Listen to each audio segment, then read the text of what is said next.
I'm gonna look at 3 factors at this video: the cruelty of the death, how much I expected the person to be the victim, and the expectation of a body discovery happening. I want to bet all my money that Correcchio's the killer.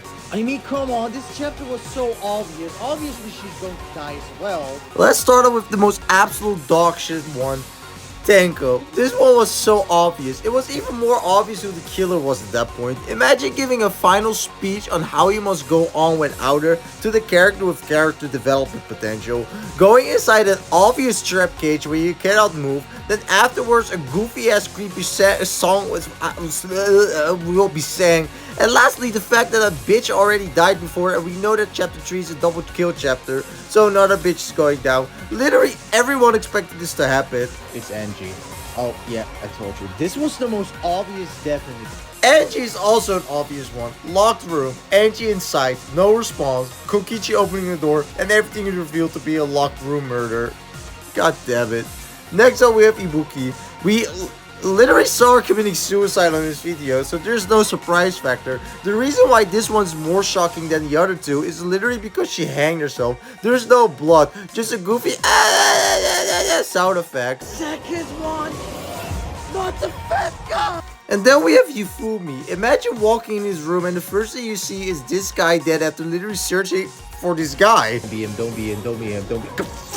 And then we have Taka in the same chapter. This body discovery was so random and came out of nowhere that it would have gotten a higher spot in his list if it wasn't 3 seconds.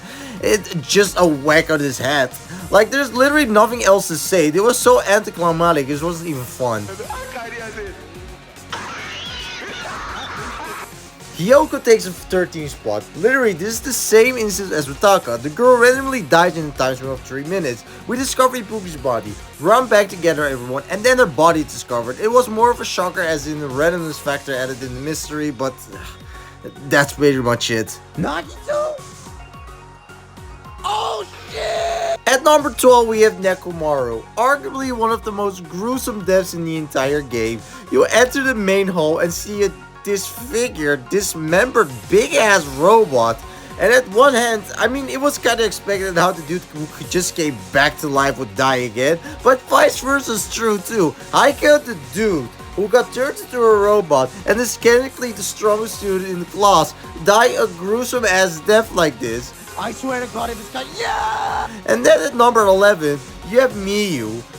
Everything is going fine and then suddenly chaos breaks out and everyone starts to log out.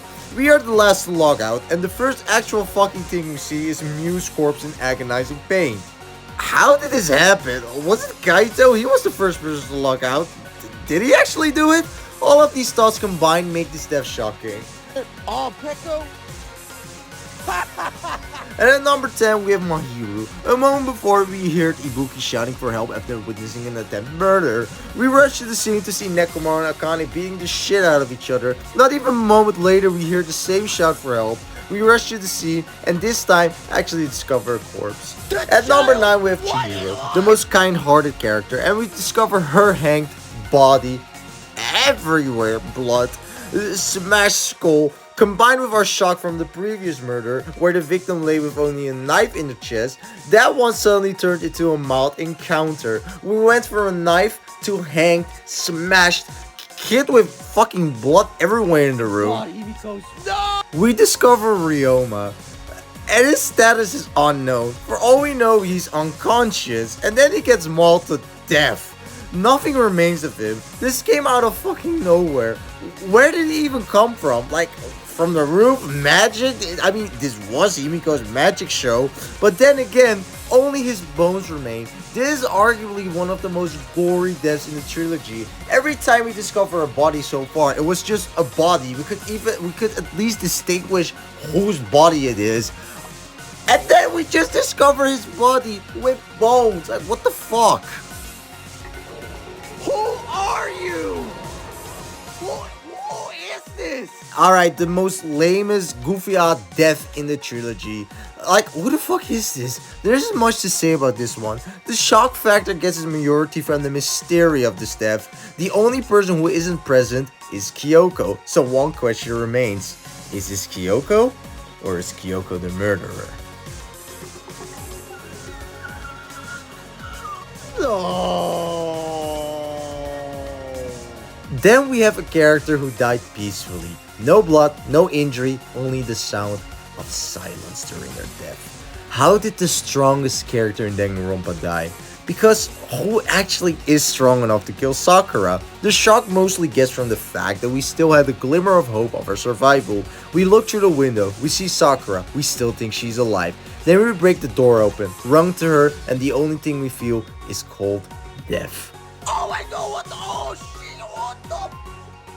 Why is the blood pink? And at number 5, we have the first murder, Sayaka. No one expected this. We all thought it was some goofy ass game, and then holy shit, what the fuck? We see a random ass girl dead in our shower, and we actually realized that this game is not like some other goofy out visual novel game. This is life and cringe, I mean life and death. Oh, not the fat guy. It was funny. Because of his weight. Then we have the imposter. Fat Byakuya is dead. What the fuck? The most capable, good-hearted person who was also the fucking leader took every precautionary measure to prevent a murder, and he's the one to die first.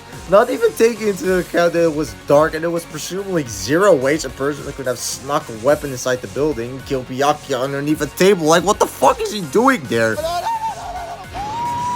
They actually killed the mastermind? Oh, what? It was him? Number 3, Rentaro, the most mysterious person who did not even reveal his talent, died first. Rentaro's death takes this spot because at first glance we all deduced that the mastermind would enter the library and get baited by the camera to walk to a specific mark, where Kaede would attempt to kill them with her construction. So why is Rentaro dead? Is he the mastermind? Did he get baited? Is there even a fucking mastermind? No way.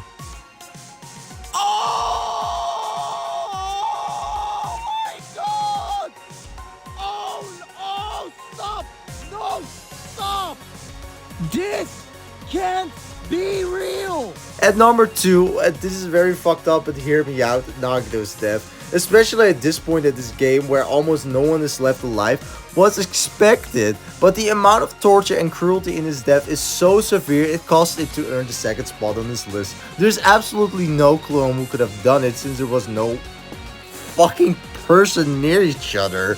Like, the fuck, everyone was on their own. The amount of shock that someone had the time to capture, torture, and kill Nagito like this is unsettling, especially considering there aren't any malicious characters left at this point.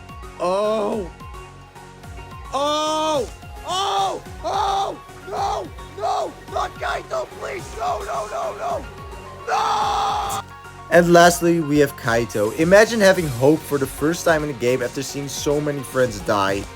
Taking you finally have a chance to end the killing game, knowing that Kokichi and Monokuma, the mastermind, are powerless for just one moment, attempting to save your best friend, the hero of the story who made us, Shuichi, the person who are the point at the game, with hopeful music playing, just to get welcomed by the most horrifying body discovery in the franchise, just to see the left sleeve of Kaito hanging outside the press, and then hearing the body discovery announcement, only to learn that Monokuma is still active. And having so much despair hit you, you even wonder if there's an actual way to end this game.